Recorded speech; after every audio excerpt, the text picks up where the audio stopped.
Assalamualaikum warahmatullahi wabarakatuh.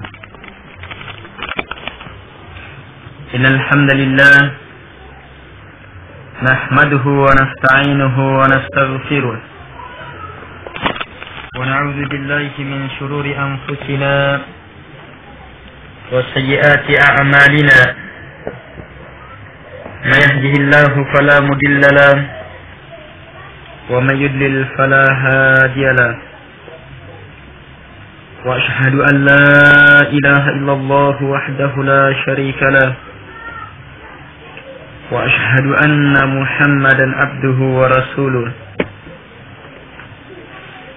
يا أيها الذين آمنوا اتقوا الله حق تقاته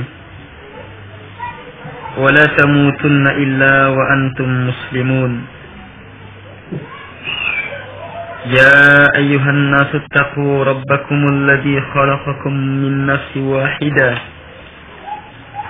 وخلق منها زوجها وبث منهما رجالا كثيرا ونساء واتقوا الله الذي تساءلون به والأرحام إن الله كان عليكم رقيبا. يا أيها الذين آمنوا اتقوا الله وقولوا قولا سديدا يصلح لكم أعمالكم ويغفر لكم ذنوبكم ومن يطع الله ورسوله فقد فاز فوزا عظيما.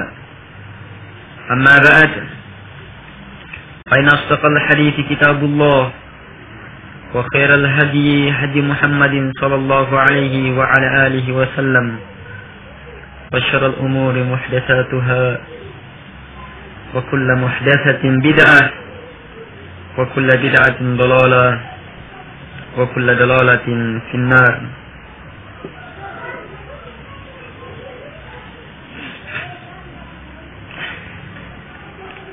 الإخوة والأخوات رحمكم الله.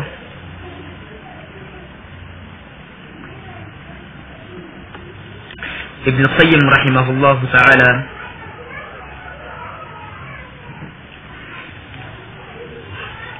pernah menyebutkan sebuah pembahasan tentang usulul ma'asi,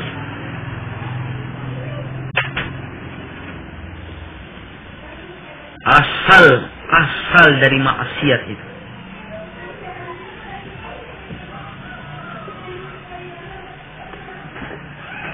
Besar kecil, maka kata beliau seluruhnya berasal dari sini.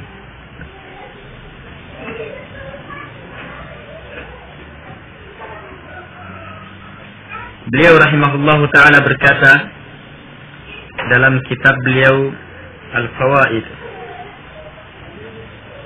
usulul ma'asi kulliha kibariha wa sighariha thalatha. Usul, asal, dasar dari seluruh maksiat itu, besar dan kecilnya, itu ada 3.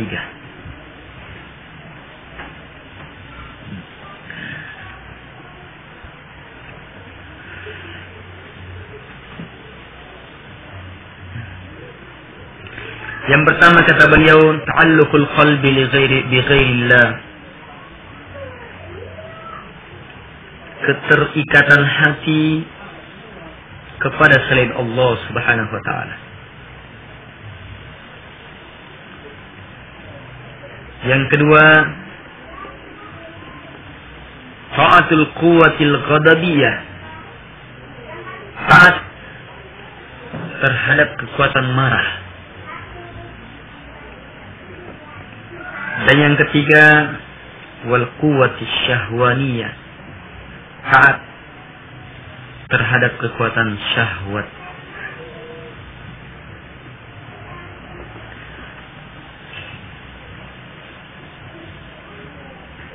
Wahiyya syirk wal dhulm wal fawahish.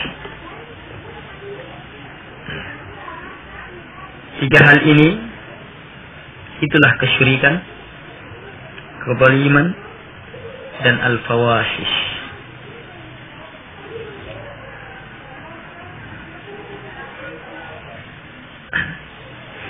Baik, perhatikan. Yang pertama, keterikatan, ketergantungan hati kepada selain Allah Subhanahu wa ta'ala. Disinilah muncul kesyirikan. Yang kedua, saat tunduk terhadap kekuatan marah, di sini akan melahirkan kezaliman demi kezaliman. Kita tidak akan adil. Akan lahir kezaliman demi kezaliman. Yang ketiga, tunduk taat terhadap kekuatan syahwat. Di sini akan lahir kekejian demi kekejian, fawahish, perbuatan-perbuatan nista demi perbuatan nista.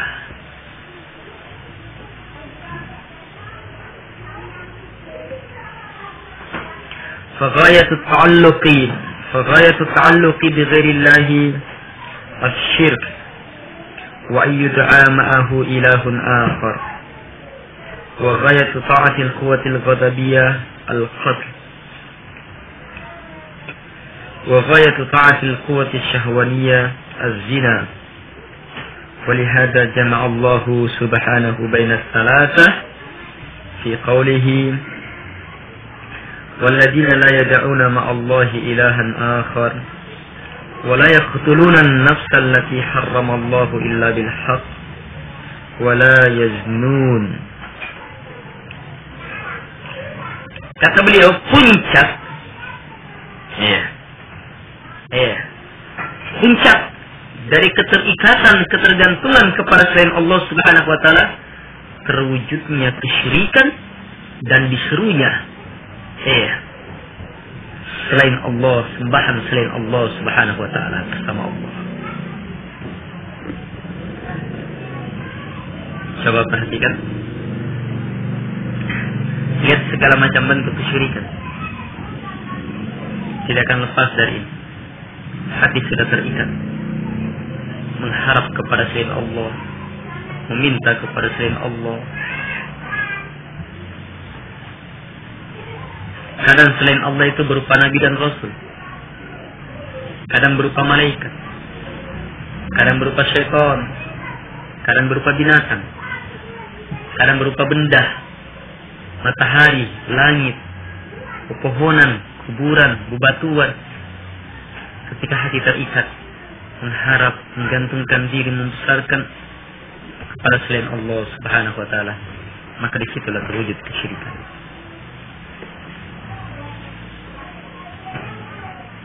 Itu. Karena itulah nilai keimanan yang sangat luar biasa, yang merupakan nilai dari tauhid itu adalah ketawakkalan kepada Allah Subhanahu wa ta'ala. Lihat sifatnya 70.000 umat Muhammad SAW yang masuk surga tanpa hisab, tanpa azab. Kesempurnaan tawakalnya, harapannya, ketergantungannya, seluruhnya ingin perkara kebaikan, ingin terhindar dari bahaya dalam keadaan apapun juga, kapan dan dimanapun juga, kepada Allah, hanya kepada Allah. Itu. Tapi kapan ini rusak? Sudah. Kesyirikan dari kesyirikan.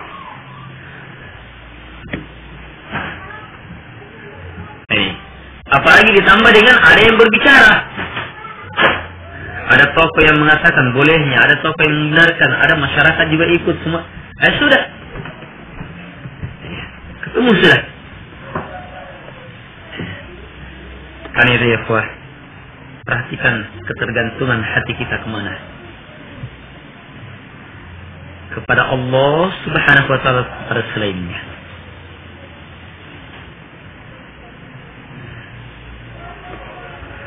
Baik, kemudian lebih jauh.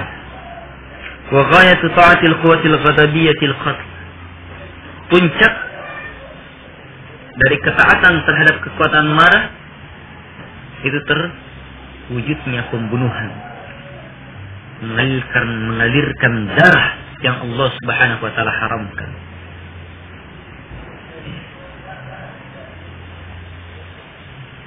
Sebab kalau taat terhadap kekuatan marah, dia akan melakukan kezaliman demi kezaliman, yang puncaknya teralirnya darah yang haram untuk dialirkan.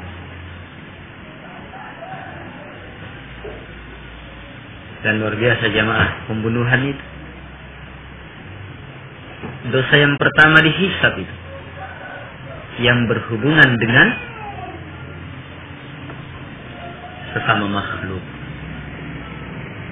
Kalau yang berhubungan langsung dengan haknya Allah Subhanahu wa taala, maka salat yang pertama.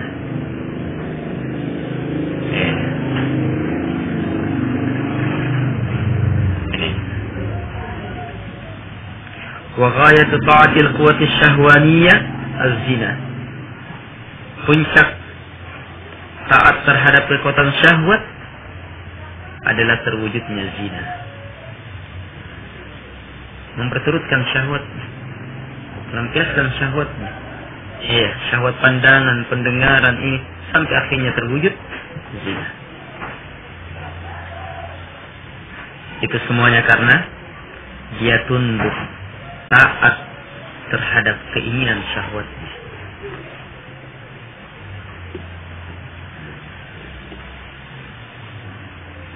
Tiga hal. Karena itulah kata beliau, Allah Subhanahu wa taala gabungkan tiga hal ini dalam satu ayat dalam surah Al-Furqan ayat 68. Dalam surah Al-Furqan ayat 68.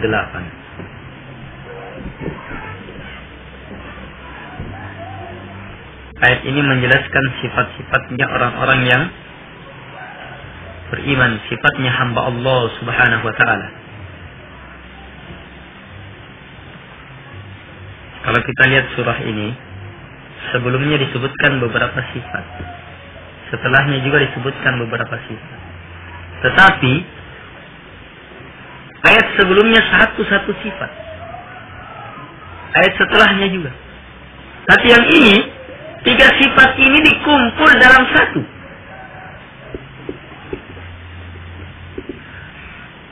Ini dari sini beliau mengambil istinbat. Apa rahasia dikumpulkannya ini tiga ini? Lihat sifatnya mereka, walladzina la yad'una ma'allahi ilahan akhar. Satu. Mereka adalah orang-orang yang tidak menyeru, tidak mengharap, tidak memohon kepada sembahan selain Allah Subhanahu wa taala.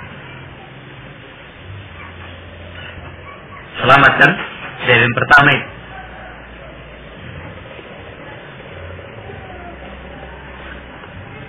Wala yaqtuluna an-nafsa allati harramallahu illa bil haqq. Lihat sifat yang kedua, mereka tidak akan membunuh satu pun jiwa yang Allah Subhanahu wa taala telah haramkan kecuali dengan cara yang hak. Cara yang hak yang dibenarkan dalam agama. Seorang muslim membunuh muslim yang lainnya, maka cara yang hak ada qisas yang dilakukan oleh yang berkuasa. Iya. Qisas hak yang hak. Dibunuh juga.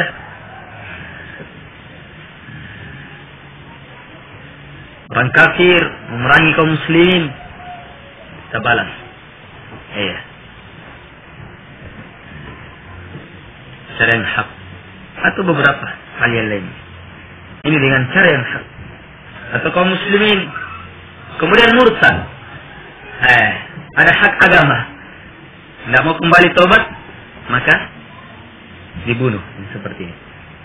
Ini mengalirkan darah dengan cara yang hak yang dilakukan oleh yang berkuasa. Baik, lihat, mereka tidak akan membunuh satu pun jiwa yang Allah Subhanahu wa taala telah haramkan. Kenapa? Karena mereka tidak tunduk terhadap kekuatan marahnya.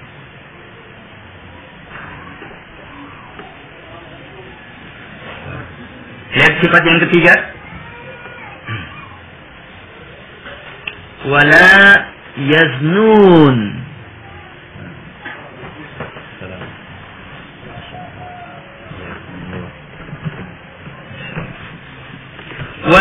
yaznun, dan mereka tidak akan melakukan zina. Disifati mereka tidak akan melakukan. Sebab mereka tidak tunduk terhadap kekuatan syahwat. Coba lihat sifat ini digabung dalam satu ayat. Sifatnya orang yang beriman. Keteraturannya, ketergantungannya hanya kepada Allah Subhanahu. Jadi tiga sifat ini sifat penafian semuanya. Mereka tidak menyeru kepada selain Allah. Maknanya mereka mempunyai lawannya. Itu apa? Ketergantungannya hanya kepada Allah. Ibadah mereka, seruan mereka, harapan mereka hanya kepada Allah Subhanahu wa taala. Mereka tidak membunuh satupun jiwa yang Allah Subhanahu wa taala haramkan kecuali dengan cara yang hak. Artinya mereka mempunyai sifat lawan dari perkara itu. Itu apa? Mereka tidak tunduk terhadap kekuatan marahnya, sehingga terjaga keadilan, adil dia dalam bertindak. Sebab tidak memperturutkan kekuatan marah. Karena itu mereka dinafikan, tidak akan mungkin membunuh yang Allah Subhanahu wa taala. Wala yaznun, mereka tidak melakukan zina. Karena yang mereka miliki adalah kesucian. Mereka tidak tunduk terhadap kekuatan syahwat. 3 yang merupakan asal dari seluruh maksiat. Kemudian kata beliau, wa hadhihi thalathatu yad'u ba'daha ila ba'd. 3 ini saling mengajak kepada yang lain. Ini saling mengajak. Syirik akan mengajak kepada kezaliman dan fawahish. Kezaliman sampai terbunuh, pembunuhan, fawahish, kekejian-kekejian sampai zina. Asalnya syirik. Saling mengajak. Demikian pula kezaliman akan mengajak kepada kesyirikan, fawahish. Fawahish, zina. Kalau orang miliki sudah ini akan lihat teruskan.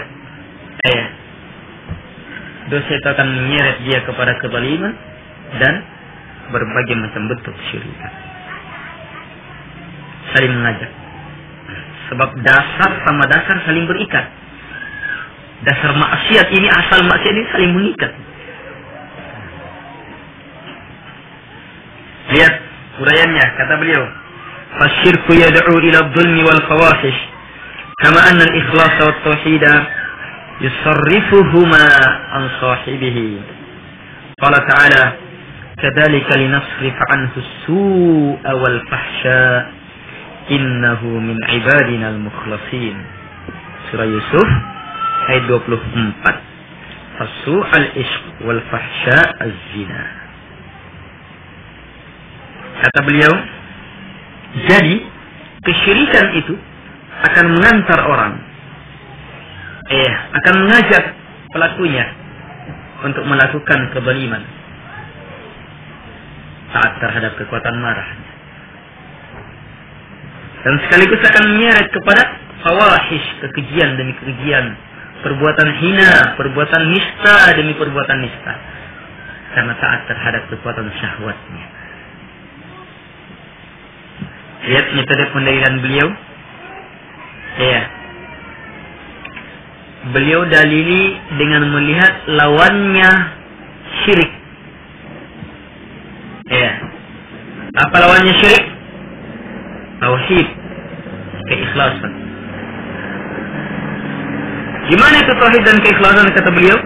Sebagaimana sungguh tauhid dan keikhlasan dan tauhid itu akan memalingkan orang yang memilikinya, akan memalingkan orang yang memilikinya dari dua hal ini, dari kezaliman dan kezaliman, dan dari fawahish, kekejian.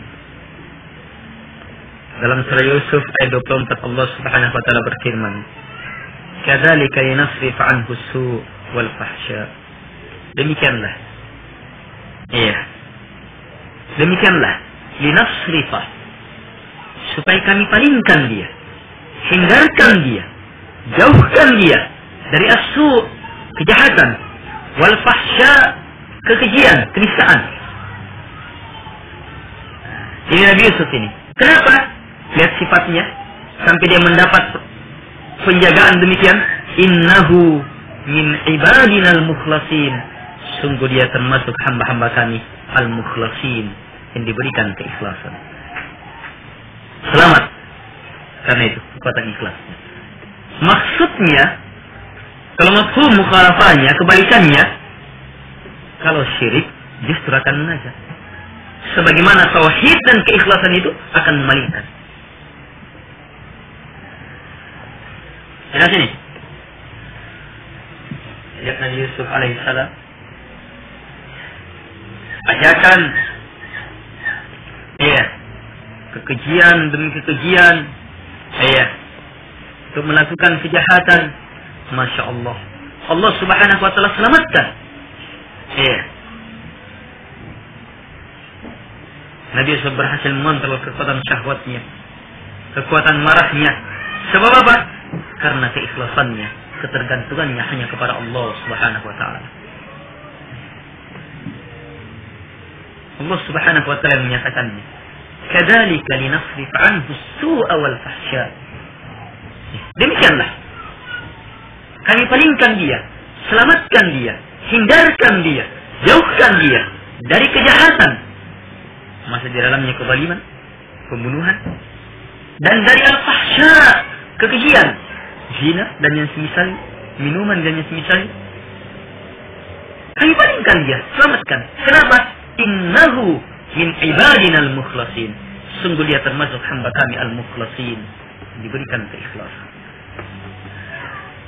Coba lihat tauhid jemaah, keikhlasan.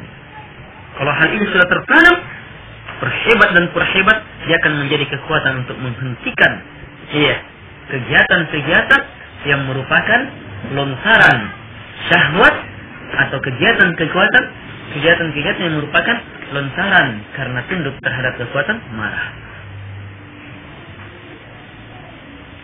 Ini salah satu rahasia kenapa dakwah seluruh nabi dan rasul Allah subhanahu wa ta'ala diawali dari ini, untuk memberantas berbagai kerusakan yang ada di tengah masyarakat.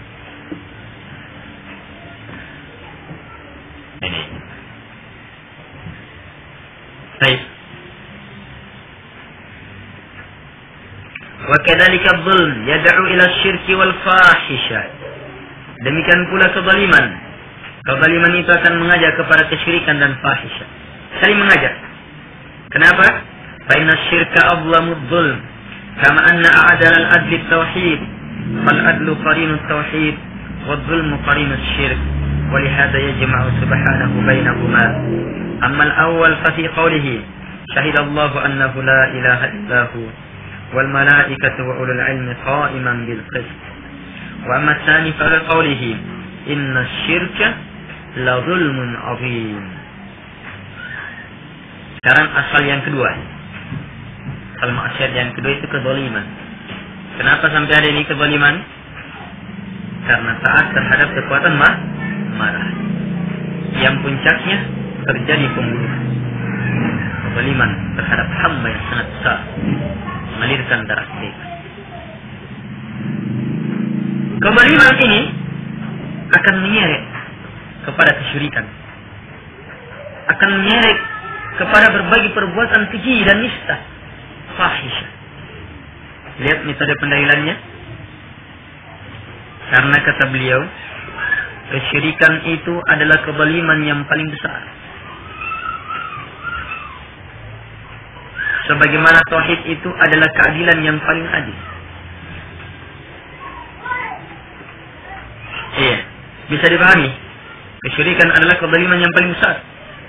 Hubungkan syirik adalah kezaliman yang terbesar.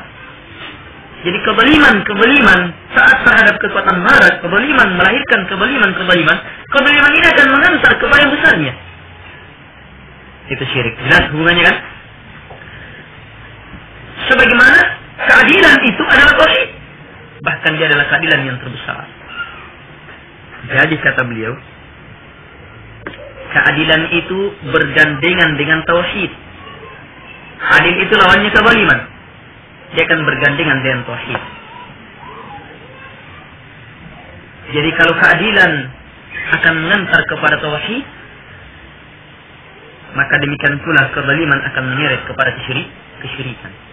Sebab kezaliman itu bergandengan dengan syirik. Lihat metode penggandengannya dalam Al-Quran. Allah subhanahu wa ta'ala gabungkan Yang pertama, tauhid digandengkan dengan keadilan. Dalam surah Ali Imran ayat 18. Ali Imran ayat 18, Allah Subhanahu wa taala berfirman, "Syahidallahu annahu la ilaha illa huwa." Allah Subhanahu wa taala bersaksi bahwa sungguh tak ada yang berhak disembah kecuali hanya Dia. La ilaha illallah. Tauhid kan? Siapa lagi yang bersaksi? Wal malaika, dan seluruh malaikat. Siapa lagi? Kalau kalangan manusia dan jin disebutkan sifatnya. Wa ulul ilm, dan orang-orang yang berilmu. Disinilah ukuran keilmuan. Yang paham, yang yakin, yang mengerti, yang mengamalkan, yang hidup mati di atas tauhid ini. Di atas la ilaha illallah. Ini yang berilmu. Baik. Persaksian ini qaiman bil qist. Allah tegak mempersaksikan ini bil qist, dengan qist keadilan. Coba lihat, digandengkan bahwa persaksian ini adalah keadilan.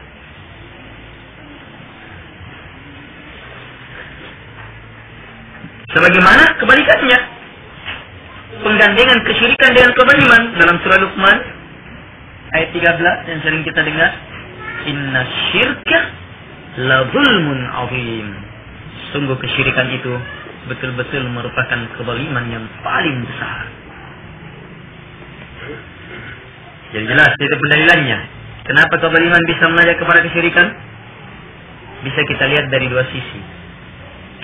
Kezaliman itu kezaliman kecil. Kezaliman yang satu akan menyeret kepada kezaliman yang satunya, ya kan? Sementara kesyirikan adalah kezaliman yang terbesar. Kezaliman juga kan?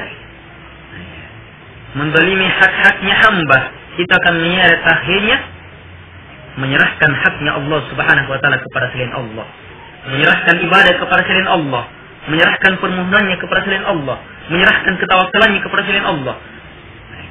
Lahirlah kezaliman yang terbesar. Sisi kedua bisa kita pahami dari sisi lawannya kezaliman. Lawan kezaliman apa? Keadilan. Keadilan itu menyeret, akan mengantar hamba untuk adil.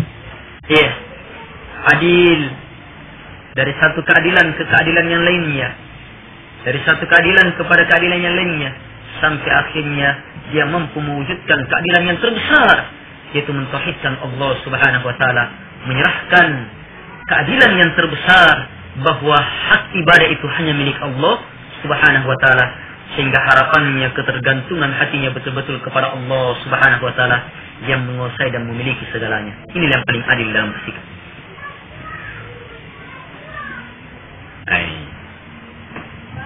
Jelas ya, kezaliman mengantar kesyirikan, jelas. Sekarang beliau tidak jelaskan di sini kezaliman bagaimana mengantar kepada fahisyah.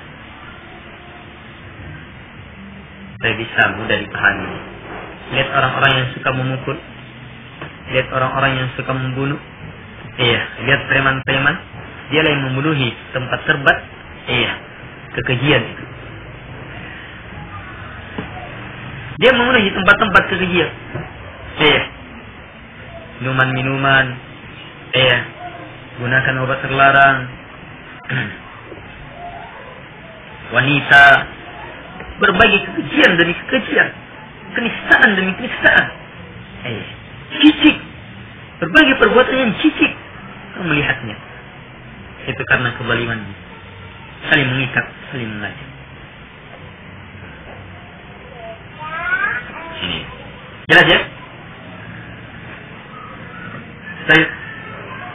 Wal fawahish, cara yang ketiga, al fahisyah tad'u ila syirki wad dhulm wala siyama idza qawiyat iradatuha wa lam tahsul illa bi naw'in min adh-dhulmi wal isti'anati bis sihri wasyaitan. Wa qad jama'a subhanahu baina az-zina wasyirk fi qawlihi az-zani la yankihu illa zaniyatan aw musyrikah waz-zaniyatu la yankihuha illa zanin aw musyrik wa hurrima dzalika 'alal mu'minin. Kata beliau selanjutnya, al-fahisyah. Sebelumnya al-fahisyah ini muncul dari apa? Kenapa muncul perbuatan fahisyah, kekejian, kenistaan, minum, zina dan yang semisalnya? Kenapa muncul? Asalnya apa? taat terhadap kekuatan syahwat. Syahwatnya ingin ini, dia ikuti, terjadi. Dia ingin ini, dia ikuti, terjadi. Itu asal bencana itu, kalau mentaati kekuatan syahwat.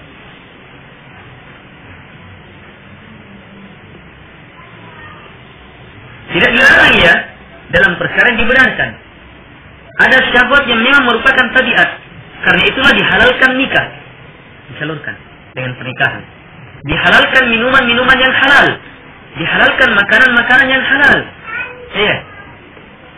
Yang merupakan tuntunan syahwat. Iya.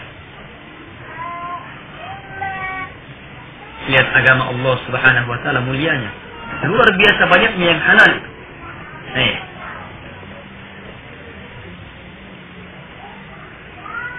Fahisyah ini, kekejian ini, karena taat terhadap kekuatan syahwat, muncullah kekejian demi kekejian.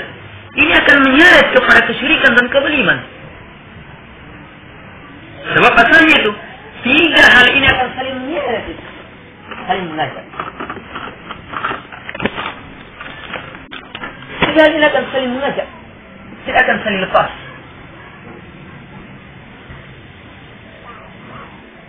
Lihat bagaimana pendalian beliau. Fahisyah katanya akan mengajak kepada kesyirikan dan kezaliman. Terutama jika keinginannya untuk melakukan kenistaan itu semakin kuat. Sementara dia tidak bisa wujudkan kecuali hanya dengan melakukan kezaliman. Membunuh misalnya, memukul, maka dia bereskan dulu.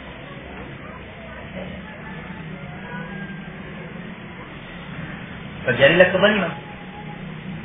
Atau dia tidak bisa wujudkan fahisyah itu kecuali dengan memohon pertolongan, dengan menggunakan sihir, menggunakan syaitan, terjerumuslah ke dalam kesyirikan.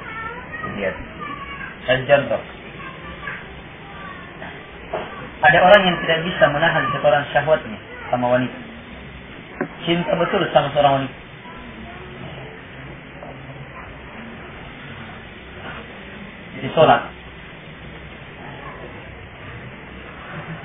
Ditolak dia. Apa yang main?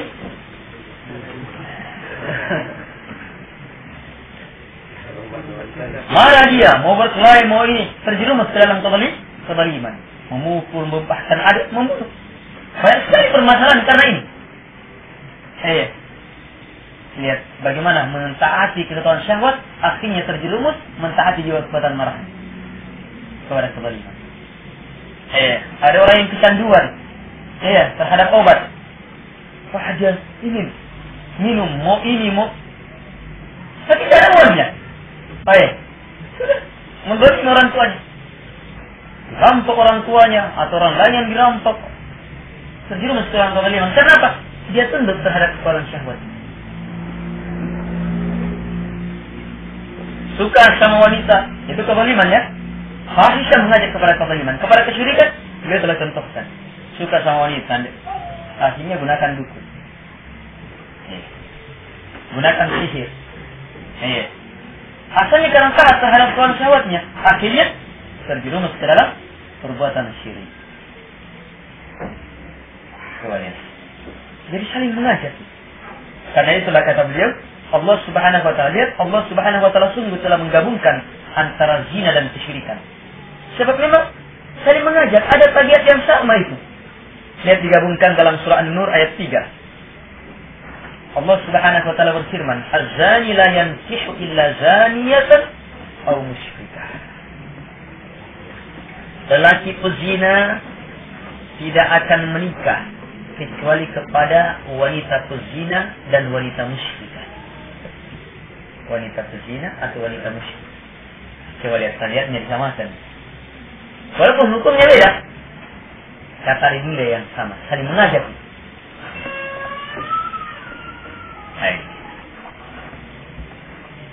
Wazaniyatu la yankihuha illa zanin aw musyrik.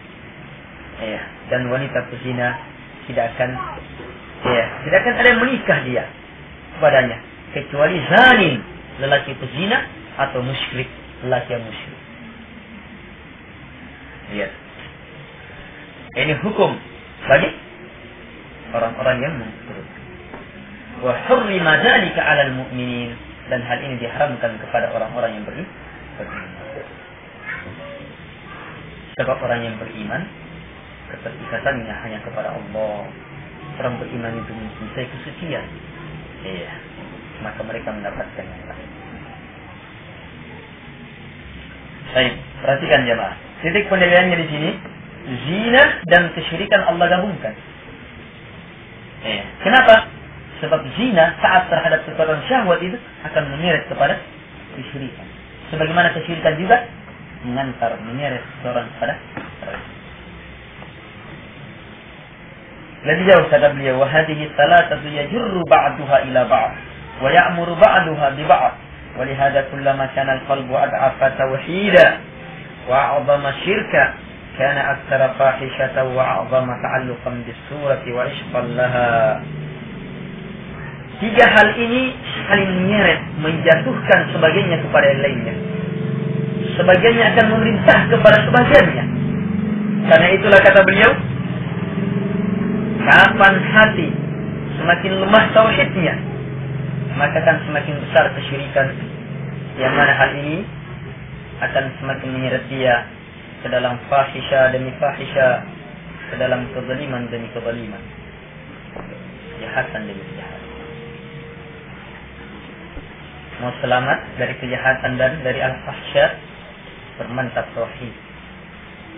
Iya. Kemudian gunakan asal tanamnya tauhid ini, tingkatkan sampai akhirnya dengan tauhid ini kita kontrol kekuatan marah dan kekuatan syahwat.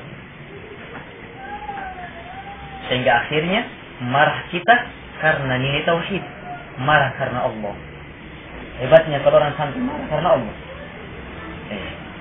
Bukan lagi marah karena dirinya, bukan karena ini, tapi marah karena Allah. Ini karena nilai tauhid sudah. Yang seperti ini jamaah luar biasa, justru merupakan nilai keimanan yang tertinggi. Sebagaimana disebutkan oleh Rasulullah SAW dalam hadis yang sahih dari sahabat Abi Umamah Al-Bahili. Man ahabba lillah wa abghada lillah wa a'ta lillah wa mana'a lillah faqad istakmala al-iman. Siapa yang mencintai karena Allah, membenci karena Allah. Dia cinta tidak karena ini, bukan karena apa-apa, tapi betul-betul karena Allah. Bukan karena dunianya, bukan karena ini, tapi karena Allah. Membenci juga karena Allah Subhanahu wa ta'ala. Dia benci karena Allah, bukan karena pribadinya, bukan karena tidak, tapi karena Allah. Allah benci hal itu, dia pun benci. Allah benci orang yang melakukan seperti itu, dia pun benci. Semata-mata karena Allah dia membenci. Nah, ini karena nilai tauhidnya. Kemudian dia memberi karena Allah, tidak memberi juga karena Allah. Apa hukumnya orang yang seperti ini sudah? Faqad istakmala al-iman, maka sungguh telah sempurna keimanannya. Seluruhnya sudah karena Allah Subhanahu wa ta'ala. Ini jemaah. Jadi permantap ini. Kemudian tundukkan kekuatan syahwat dengan kekuatan tauhid. Kapan melemah? Kekuatan syahwat akan menguat. Kekuatan marah akan menguat. Tidak bisa terkontrol. Kalau tidak terkontrol akan terjerumus kepada kezaliman, akan terjerumus kita kepada fawahish. Semakin besar kezalimannya, bisa menghancurkan kekuatan tauhid kita. Sebab akan menjerumuskan ke dalam syirik akbar. Semakin besar ketundukan terhadap syahwat, bisa menyeret kita kepada penghambaan kepada selain Allah Subhanahu wa ta'ala.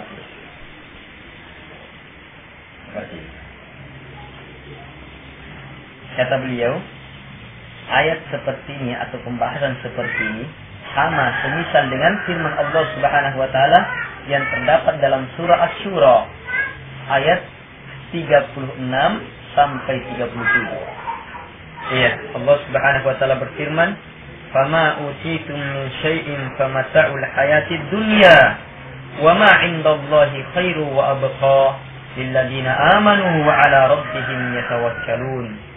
الذين يجتنبون كبائر الإثم والفواحش وإذا ما غضبوا هم يغفرون فأخبر أن ما عنده خير لمن آمن به وتوكل عليه فهذا هو التوحيد ثم قال والذين يجتنبون كبائر الإثم والفواحش فهذا اجتناب داء القوة الشهوانية ثم قال وإذا ما غضبوا هم يغفرون فهذا مخالفة القوة الغضبية فجمع بين التوحيد والعفة والعدل التي هي جماع الخير كله. Baik, kata beliau, hal yang semisal dengan ini,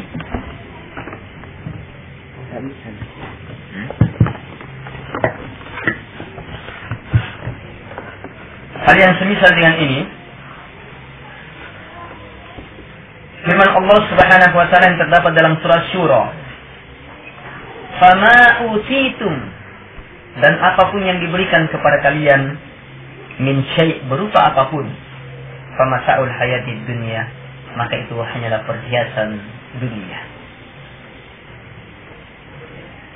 Dunia. Wa ma 'indallahi khairu wa abqa, dan apa yang ada di sisi Allah itu lebih baik. Ditambah lagi abqa, lebih kekal. Ini kaidah ini. Siapa yang mampu memiliki paham kaidah ini dan bersikap di atas kaidah ini, selamat. Memahami bahwa pemberian di dunia ini kehidupan dunia rendah. Namanya dunia. Dunia itu apa? Yang rendah, yang hina. Itu bahasa Arab itu. Dunia artinya yang rendah, yang hina.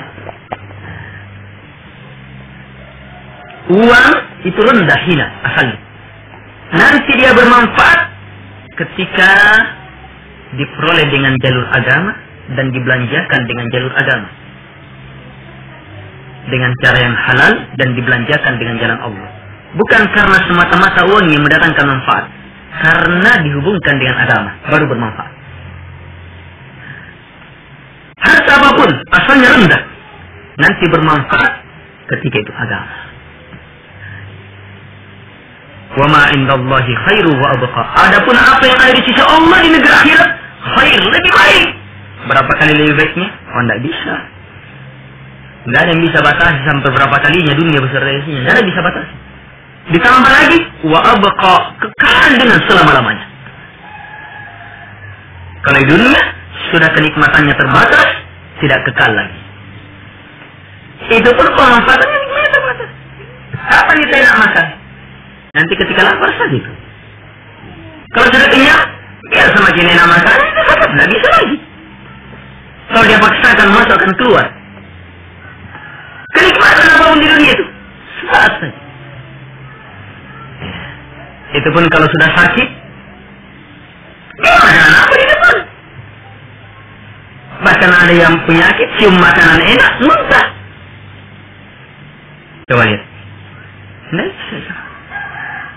Tapi kalau nikmat agama, walaupun sakit apapun parahnya itu, tetap nikmat. Tetap itu nikmat itu beragama. Tetap itu nikmat mengingat Allah. Tetap itu nikmat mengingat kebesaran Allah. Ini di dunia, apalagi nanti di dalam barzah, apalagi nantinya di dalam akhirat. Oh, tidak bisa dibayangkan kenikmatannya. Iya, makanannya, minumannya terus menerus luar biasa. Iya, wa ma 'indallahi khairu wa abqa, jamaah. Apa yang ada di sisi Allah Subhanahu wa taala lebih baik dan lebih kekal. Iya, karena itu beramal untuk mendapatkan ini, apa yang Allah Subhanahu wa taala janjikan.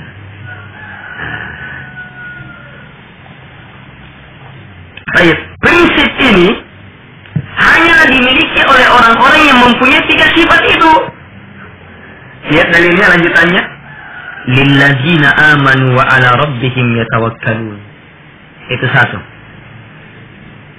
Jadi apa yang ada di sisi Allah lebih baik, lebih kekal, bagi siapa? Menurut siapa? Bagi siapa? Untuk siapa? Bagi mereka-mereka yang beriman, yang ala rabbihim yatawakkalun, tawakalnya hanya kepada Rabbnya. Hatinya mengharap hanya kepada Allah, ketergantungannya hanya kepada Allah, penyerahannya hanya kepada Allah, kemantapannya hanya kepada Allah, permohonannya hanya kepada Allah. Yang jelas hatinya terikat, tergantung hanya kepada Allah Subhanahu wa taala. Sifat yang pertama kan? Kenapa? Selamat dari asal maksiat yang pertama ya. Ini tauhid. Lihat sifat yang kedua. Walladzina yajtanibuna kaba'iral itsmi wal fawahish. Mereka adalah orang-orang yang jauh dari dosa-dosa ism besar dan fawahish, kekejian. Lihat sifatnya mereka ijtinab, menjauh dari perkara itu. Bukan sekadar terhindar, tapi menjauh memang. Iya. Jadi tidak akan mungkin dia akan ikuti ajakan kekuatan syahwatnya. Sebab sifatnya mereka menjauh. Selamat dia dari ajakan terhadap kekuatan syahwat. Lihat sifat yang ketiga.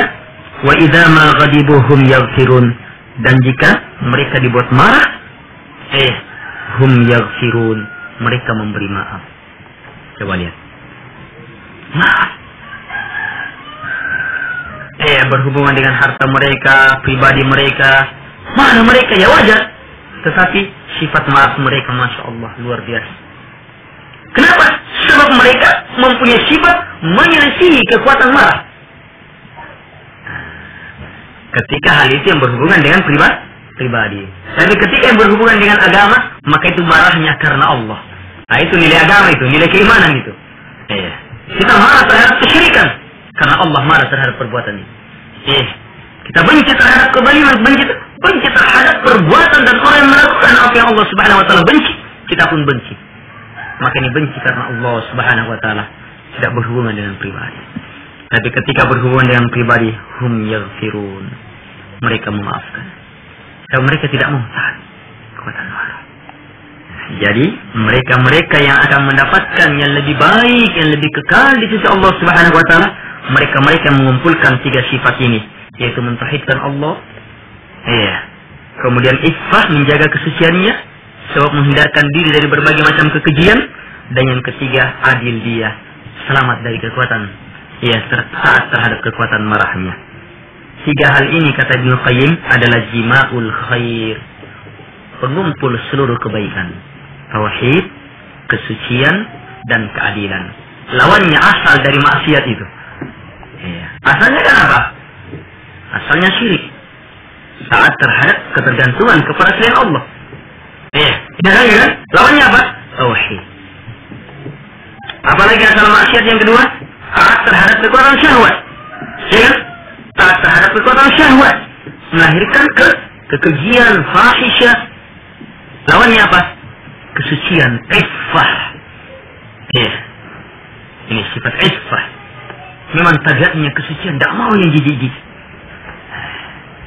Iffah. Masya Allah. Yang ketiga, asal maksiat itu taat terhadap kekuatan marah, melahirkan berbagai macam bentuk kezaliman. Lawannya apa? Adil. Lawannya kezaliman adalah adil. Dia bijaksana, adil dia, tawadu dia. Menghukumi sesuatu tepat pada tempatnya. Ini asal kebaikan. Kebaikan seluruhnya bersumber dari sini. Karena itulah sifatnya digabungkan dari sini. Baik. Selesai pembahasan kita tentang asal maksiat besar dan kecil. Asal maksiat seluruhnya besar dan kecil. 3 ini. Kita simpulkan. Pertama, asal maksiat itu 3, besar dan kecil. Yang pertama, ketergantungan hati kepada selain Allah Subhanahu wa taala. Ini akan melahirkan apa? Kesyirikan demi kesyirikan, dan disembahnya selain Allah Subhanahu wa taala bersama Allah. Lawannya tauhid, keikhlasan. Miliki tauhid, miliki ikhlasan, hancurkan itu ketergantungan kepada selain Allah. Bergantung, mengharap hanya kepada Allah Subhanahu wa taala dalam seluruh urusan kita. Urusan keduniaan demikian pula urusan agama. Urusan keduniaan, usaha misalnya, harapkan kepada Allah. Urusan agama, sholat. Kita sholat mau apa? Supaya terampuni misalnya kan, masuk surga misalnya kan, selamat dari api neraka, serahkan hanya kepada Allah. Jangan sandarkan kepada kekuatan sholat kita. Jangan sandarkan kepada kehebasan kita beribadah. Salah. Lakukan itu, tapi tetap sandarkan, gantungkan hanya kepada Allah Subhanahu wa taala yang menentukan. Nah itu baru benar. Ini kesimpulan yang pertama. Yang kedua, asal maksiat yang kedua, taat terhadap kekuatan syahwat.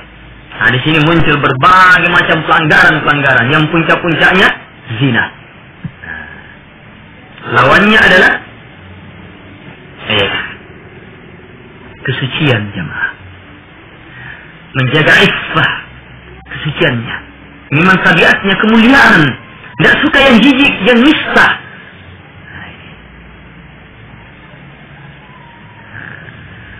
Mereka menjauhkan diri dari berbagai macam bentuk kekejian. Kekuatan syahwat mereka kontrol. Tapi terhadap syahwat yang memang merupakan tabiat, mereka salurkan sesuai dengan tuntunan agama. Sesuai dengan tuntunan agama. Mereka nikah sesuai dengan tuntunan agama. Mereka makan apa yang Allah Subhanahu wa taala halalkan, tidak berlebihan. Mereka minum apa yang Allah Subhanahu wa taala halalkan, tidak berlebihan. Yang ketiga, taat terhadap kekuatan marah. Ini asal maksiat. Kapan taati emosi, kekuatan marah, sudah. Dosa demi dosa, kezaliman demi kezaliman akan muncul. Macam-macam itu, dustanya, apanya, semuanya akan muncul. Berbagai macam. Hadapi dengan lawannya. Jangan taati. Sadari bahwa diri kita marah karena diri apa itu diri kita memang sumber bencana. Diri kita itu tidak akan lepas dari kesalahan. Tidak usah marah terlalu membela diri. Sebab siapapun kita pasti bersalah. Sumber kesalahan dalam diri kita. Sadari jamaah. Tidak usah terlalu membela diri kita. Yang kita bela adalah agama Allah Subhanahu wa taala semata. Jangan taat, tunduk terhadap kekuatan marah. Hadapi dia dengan nilai-nilai keadilan. Sebab mentaati kekuatan marah akan melahirkan kezaliman demi kezaliman. Hadapi dia dengan nilai-nilai keadilan. Dan biasakan diri marah karena Allah Subhanahu wa taala. Itu salah satu resep yang sangat mujarab. Untuk menghindarkan marah karena diri, penuhi hati kita dengan marah karena Allah Subhanahu wa taala. Seperti itu. Insyaallah ini cukup ya. Saya rasa cukup. Subhanallah, alhamdulillah.